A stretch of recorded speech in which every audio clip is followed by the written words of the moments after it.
On parle souvent de deuil, on associe le deuil à la perte de quelqu'un, alors que le deuil existe à la perte de toute chose, de crise que tu peux traverser et qui va amener un effondrement, un travail de deuil qui doit se finaliser par un travail d'acceptation.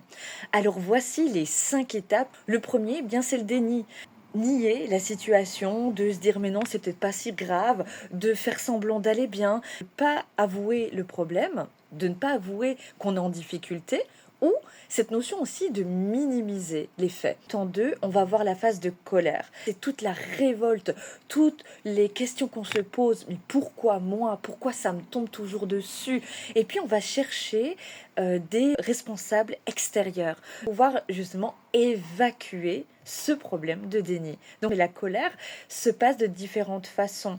Donc elle peut être exprimée par des mots, hein, mais elle peut aussi s'exprimer par le rejet aussi de l'extérieur, par le fait de ne plus voir personne, par le fait d'être dans une grande susceptibilité. La colère, c'est pas forcément explosif, ça peut être aussi quelque chose de beaucoup plus intériorisé. Ensuite, nous avons la phase du marchandage.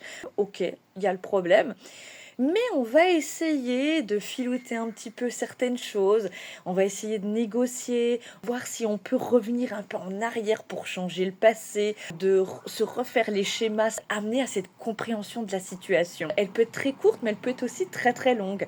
On comprend qu'il y a un problème, on accepte en fait d'être dans le problème, mais on ne prend pas totalement ses responsabilités. On essaie de voir s'il y a quelqu'un d'autre qui peut nous régler le problème à notre place. La quatrième phase, la dépression, on se rend compte réellement des conséquences de toute la situation. Et là, on prend conscience émotionnellement, cette fois, et plus dans la conscientisation, mais vraiment dans l'émotionnel, mais aussi dans le corps. Il y a beaucoup de gens qui restent dans cette phase-là. En fait, c'est une phase où vous devez être soutenu, vous devez être aidé. C'est une phase où on ne doit pas être seul. Pour trop de gens qui cherchent en fait à être seuls dans cette phase-là et qui n'osent pas demander de l'aide.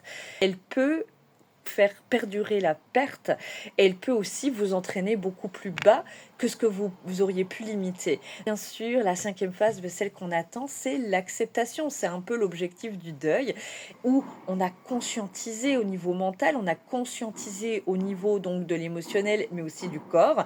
Et maintenant, on est dans les solutions. Ça ne veut pas dire que le problème est réglé. Vous êtes en capacité de poser des actions, de prendre des décisions pour commencer à vous sortir de cette situation. Alors dis-moi, actuellement, dans quelle phase tu es?